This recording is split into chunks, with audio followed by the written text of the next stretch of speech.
Outside. Timothy Silver Arch 202A held his newborn son in his hands. The moment overwhelmed him. His wife lay beside him on the bed of the delivery room. The drugs from the procedure were still affecting her. Tim. Honey, She said dreamily. is he amazing? Yes, he is, was all he could manage in reply. He continued to gaze at the tiny life in his hands. The physician that supervised the delivery approached him. Sir, we need to insert his Nmity chip now. The doctor said. Tim winced. Can we wait? Tim asked, or is it? I am required to inform you that you have 48 hours to perform the chip implantation procedure. After that time, you will be responsible for a substantial delayed registration fee. If you leave the hospital without the procedure, you will also need to apply for system insertion permission. The doctor explained. Timothy's mind wandered while the doctor was speaking. He remembered visiting his grandparents as a child. He had gotten lost in the woods behind their summer house and missed dinner. A location drone appeared in the night sky above him and sounded its alert. That was much more upsetting than the idea of spending the night in the woods alone.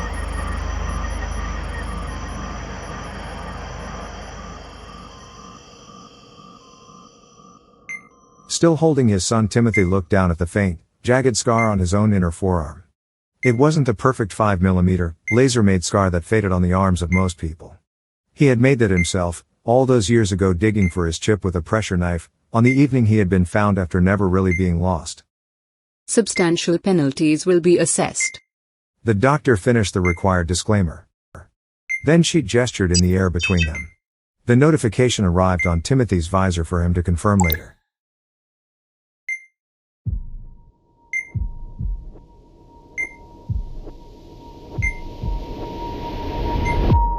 What if we don't chip him? He asked his wife later in her recovery room. School him at home, then just pay the fees once it becomes necessary if that day ever comes. Are you serious? She asked him. Where did this come from? I don't know. Looking at our son's perfect, tiny arm made me think of it. Seems cruel.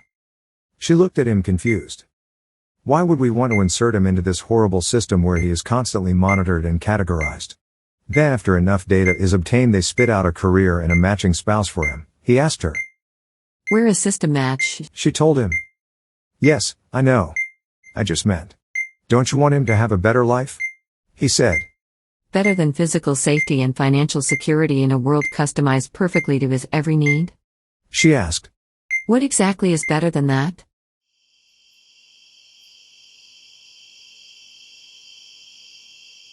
He did manage to dig out his chip that night when he was a kid. Most of it. Holding up the broken chip skewered on the tip of the knife, he smiled, then passed out. All the pain and bleeding had finally been too much for him. His grandparents found him once his authentication timeout alerted a security team. He was pale but otherwise fine. They contacted his parents who now needed to leave their perfect blue seaside early. An urgent care team was dispatched to take care of his wound. All necessary reports were filed. His parents arrived later that night. What were you thinking? Do you have any idea what happens to people without chips?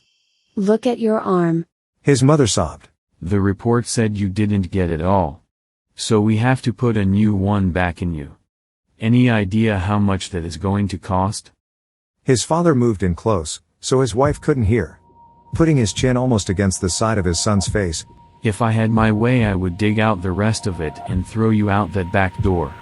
Then call off the security response. That's what you deserve. There it was. He hadn't finished the job, so the system would force his father to take him back. Timothy would be reinserted, with his new chip, back into the system. It wasn't his parents that wanted him back.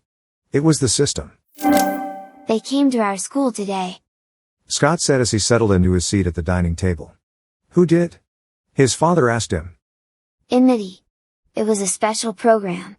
They had a man tell us about dead people. Scott said. Who died? His mother asked in alarm. Not like that. It was about people without chips or who got deleted. Scott said. DED, the letters stand for something. Deleted entry or something. Deleted entity data, his father said. Right. Why would they tell you about that? His mother asked. They said it was super important to never damage your chip or you could get deleted. Then you would be dead. It was pretty scary. He told his mother.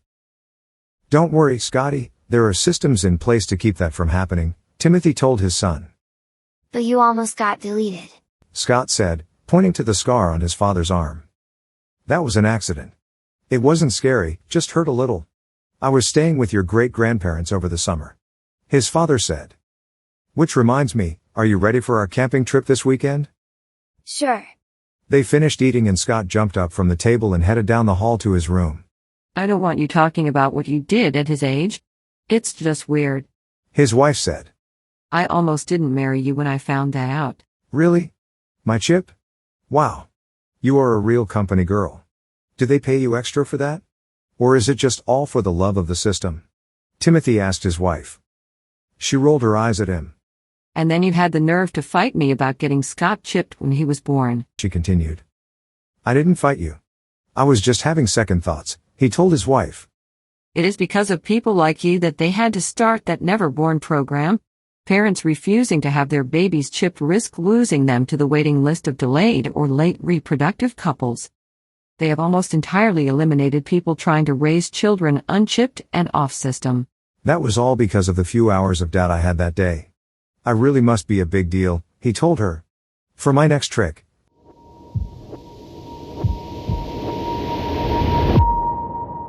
He had complied with his wife's wishes, and their son, Scott, had his Nmity chip implanted after his father held him for several hours wishing life could be different for his son.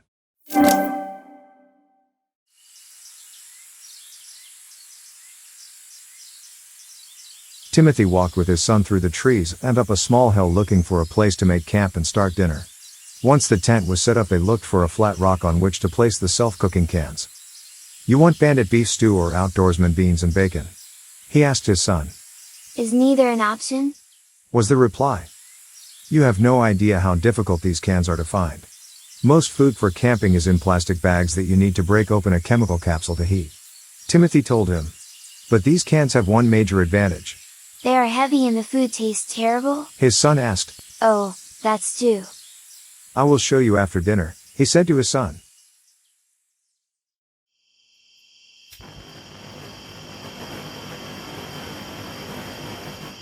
The cans of food were pretty terrible. They didn't taste much like what they pretended to be. The food on the very bottom of the can was quite burned due to the uneven heating system. If you are trying to make me appreciate my supplemented dispenser meals at school, then good job, Dad. After they had finished eating, Timothy took the empty cans and his utility tool over by a tree. With the blade of the tool, he removed the now useless heating elements from the bottom of the cans. He then cleaned out the inside remaining cylinders. Walking back over to where his son was sitting, he tossed him one of the empty and now bottomless cans. Come here, he told his son, this is what I wanted to show you. His son stood up and followed him. They walked away from the tent to a small clearing in the trees. Timothy had his son lay down in the soft grass to look up at the night sky. He laid down next to his son. Do this, he said to his son. Raising his arm, he slid the open cylinder over his forearm where his chip had been reinserted. His son did the same, covering the chip that was inserted later that evening on the day he was born. Look up at the sky. Can you feel that? He asked his son. Nothing is measuring or predicting us. The metal around your arm is blocking any signals. It's just you and I out here completely alone. No one knows where we went or what happened to us. We just disappeared. This is the way people lived for thousands of years. In an unkind world that wasn't exactly what they wanted. But it was theirs. Really? His son asked him. But doesn't the system? Scotty, the system doesn't care about us any more than it cares about a malfunctioning touch panel or a misdirected visor message. It wants us to need it. To feel weak and afraid of this. This nothing and everything that we feel right now. But there is no reason to be afraid. Nothing to fear. We are stronger than the system, Timothy told his son. We are alive. The night was dark and still.